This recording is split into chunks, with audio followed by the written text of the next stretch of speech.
Abakyaala bannakibiina kya DP balaze obutali bumativu engeri eggwanga gye liyimiriddemu akadde kano omuli n'ekyokuwamba abantu nga kino kikutte wansi ne bano badde bakulembeddwamu akulira abakyala mu kibiina kino Aisha Waligo era n'alaze okutya ng'ekibiina kya DP bwe kyeyolekedde akaseera akazibu omuli okulwanagana n'ebintu ebirala. Bwayongerwayo tubagamba nti temuggwamu maanyi bakakasa ekiseera DP ebaddewo mu mayenga ag'enjawulo okuva mu 1954 era nebeera ng'ekyayimiridde. N'olwaleero DP egenda kusigala ng'eyimiridde kubanga obukulembeze bw'ekibiina bulina ebyenjawulo bye buyize okuva mu kalulu kano akawedde era nga bugenda kubitunuulira nnyo okulaba ng'ekibiina kituukira ddala ku ntikko.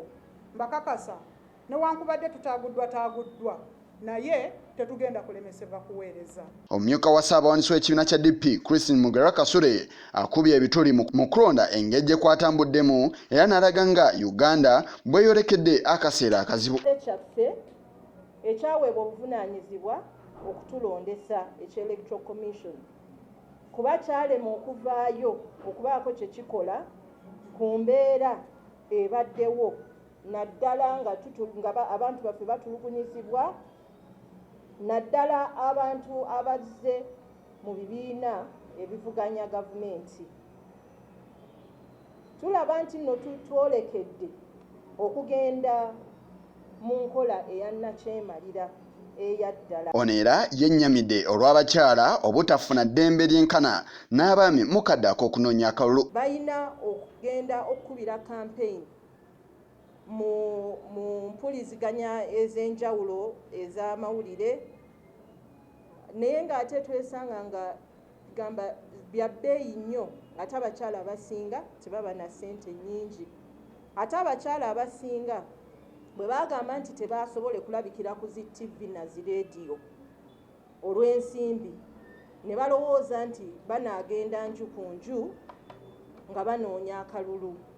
Naye mujjukire nti abakyala ebitundu byabwe binene nnyo okusinga ku ebyo ebivuganyizibwa buli omu. Ono ayogeddeko ne ku nsonga y'abantu abawambibwa ensangi zino mu ngeri entuufu mu mateeka.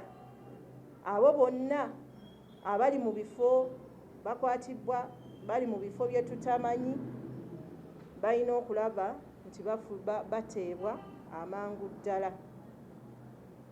Tulina okulekerawo okukwata abantu nga twesigamye ku mbeera ey'ebyobufuzi era n'okulaba nti nno bannayuganda bwe baba nga bazizza emisango mu kifo ky'okuwamba abawambe babakwate mu ngeri ng'amateeka bwe galagira. Ensonga y'abakyala ne bannansi abalala okwabulira nnyaffe Uganda omuli Dr. Stella Nyanzi n'abalala nayo tebagiresettayo. Tulina enteekateeka ng'abakyala nti Women's Day celebration mu kifo ky'okucelebrating oba okujaguza olunaku olwo ffe ng'abakyala ba DP n'abakyala abalala abali mu political parties enjawulo naddala ffe mu opposition tetulaba nsonga lwaki tujaguza olunaku olwo mu ssanyu wabula kyetugezzaako okugamba gavumenti nti we lutuuka olunaku z'omwezi nga 8 mwezi gwa kusatu nga tetunaba okufuna ensonga lwaki abantu baffe abasinga kati bali matiga mu Uganda nga bomu batuuse n'okuleka eggwanga kati bw'otunulira. Yise Kigongo kulwa Channel 44 Oleggulo.